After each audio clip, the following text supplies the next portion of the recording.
Sa mga pumili ng birth card, ito niya reading.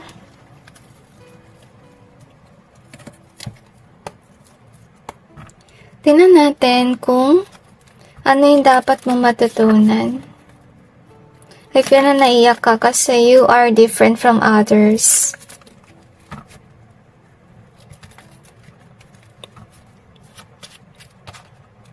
And I feel na you need to work on healing from whatever you've gone through in your life.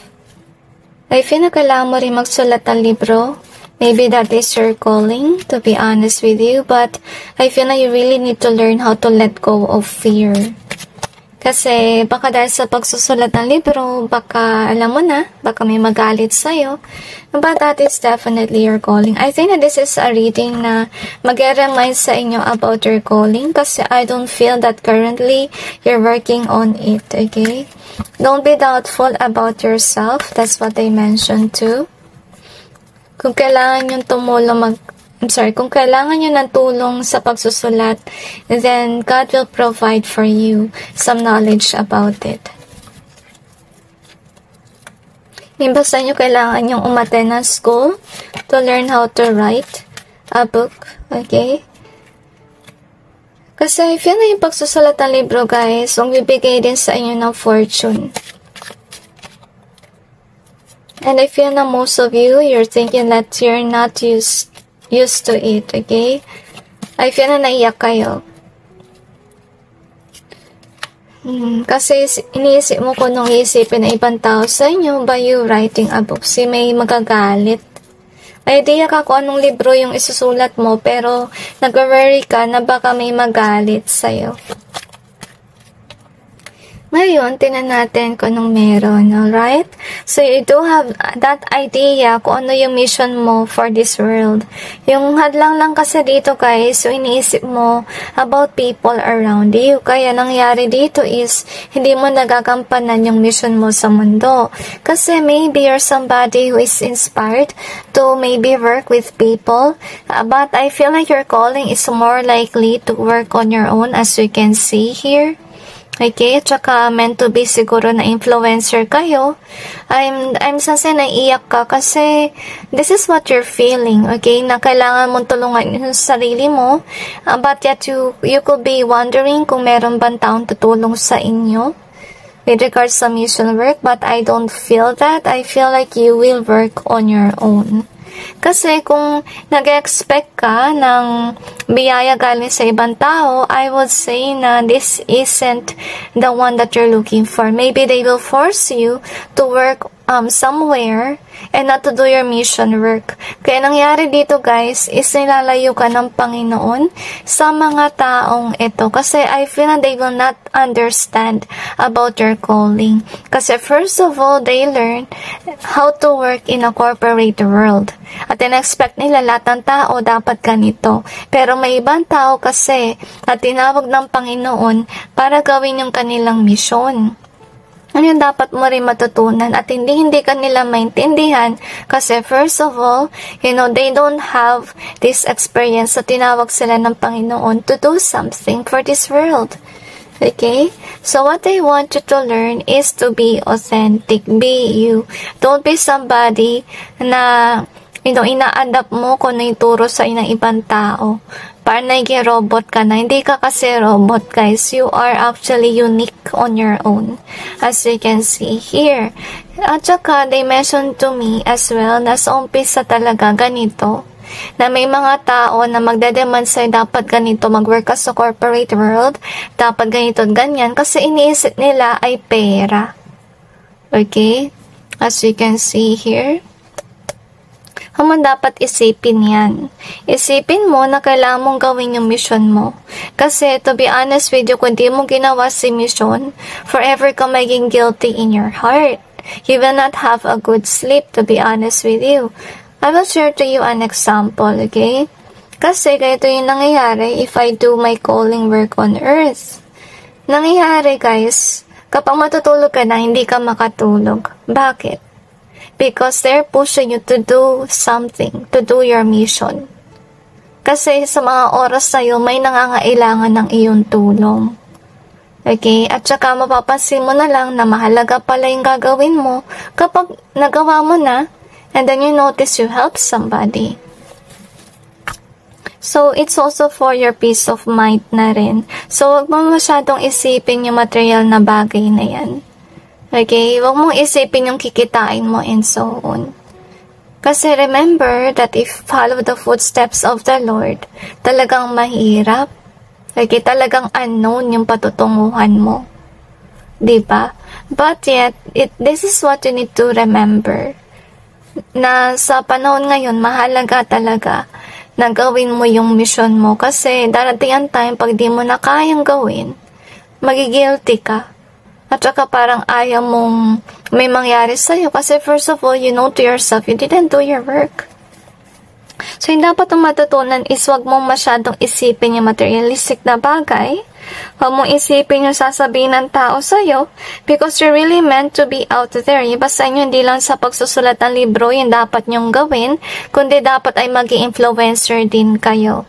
So, don't doubt yourself kasi I really feel here na madidiscover kayo yung ginagawa nyo because of the reason that you're really called by heaven to do that. So, whatever it is, kung sa pag-influencer ba yan, or kung naman ang calling mo, guys, okay? Kung sa ka mag-attract ng mga tao at dahil doon, kaya ka rin kikita rin ng pera. Dahil siguro sa donations, kahit siguro may kusa magbibigay sa'yo, or may mamagandang loob sa'yo. Okay, or dahil din sa views, kaya ka rin kikita. So, huwag maisipin na wala ka rin patutunguhan sa ganitong klaseng pamuhay as a person na tinawag ng Panginoon. So, we have this one, birth rose. So, ibig sabihin lang nun, guys, talagang parang fortune or parang di mo alam kung ano mangyayaring susunod kapag, sinunod mo yung gusto ng Panginoon. So, umpisa lang mahirap yan na masasabi ko. But once that you get to it, guys, you will be able to actually, parang isi-isi na lang sa'yo. Okay? So, wag kang matatakot. Wag kang may stress. Umpisa lang. Ganun naman lagi, diba? Pag, it's your first day at work, kahit sa schooling na rin, nangangapa ka pa, syempre mahirap, diba? So, you have to give here in reverse. So, gusto sabihin sa ng Panginoon na yung dapat mong matutunan is i-acknowledge mo yung iyong gift or yung iyong blessing or yung talent na hindi mo pa nagagamit. So, you have to feel here in easier way. We also got this book. So, kailangan mo nga matuto kung na yung calling mo, pwede magsulat ng libro or pwede rin na how to be confident, how to talk or speak out there, to be honest. So, we have the Phoenix in reverse. We also got the curse in reverse. We also have this one in either way. Ibig sabihin lang nun, guys, okay? I'm not sure if you observe about your life, pero naranasan mo kasi na stagnant yung iyong career. Kasi first of all, guys, you're not really meant to work in this corporate world. You're meant to be an influencer.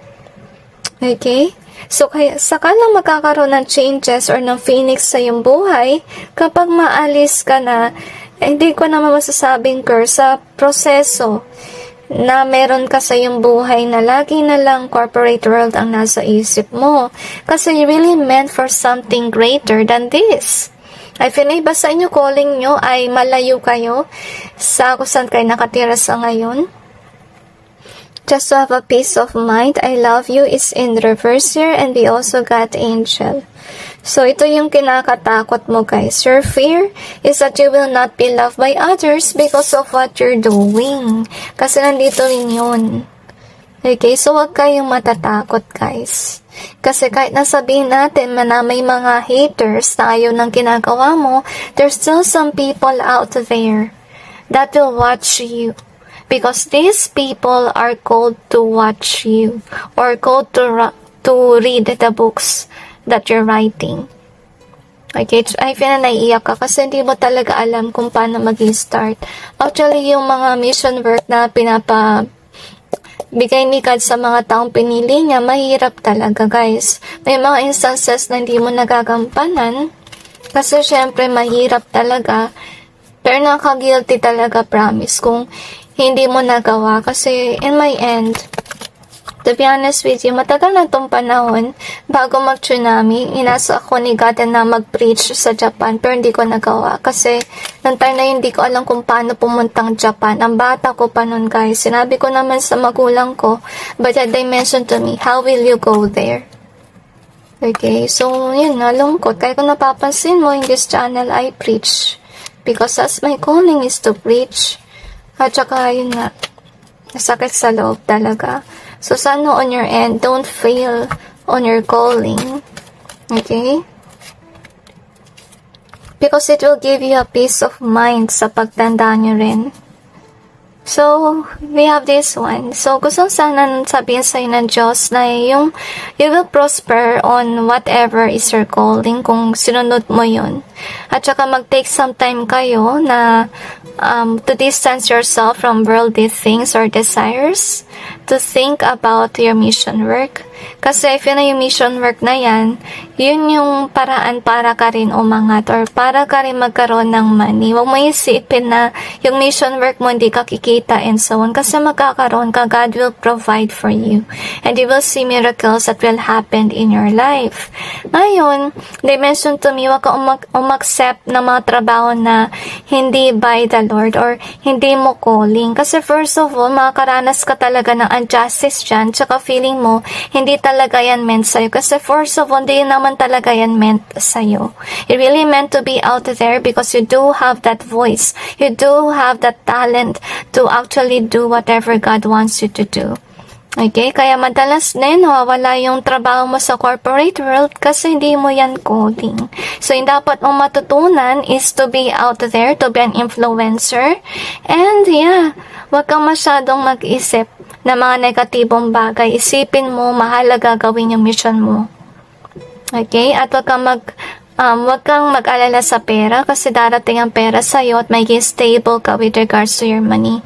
Kung sakaling man magkaroon ka ng work, then save that money and use that money in order for you to do step-by-step process sa paggawa mo ng mission mo. Can be, you will study on how to write a book, on how to be out there, be confident, and so on. Kung ano man ang workshop na yan, puntahan mo para lang makatulong sa'yo with regards sa inyong journey, sa spirituality, at saka sa calling mo sa Panginoon. So, anyway, that's it guys with regards to your reading. I just hope this may give you some insight about your situation, and God bless all of you.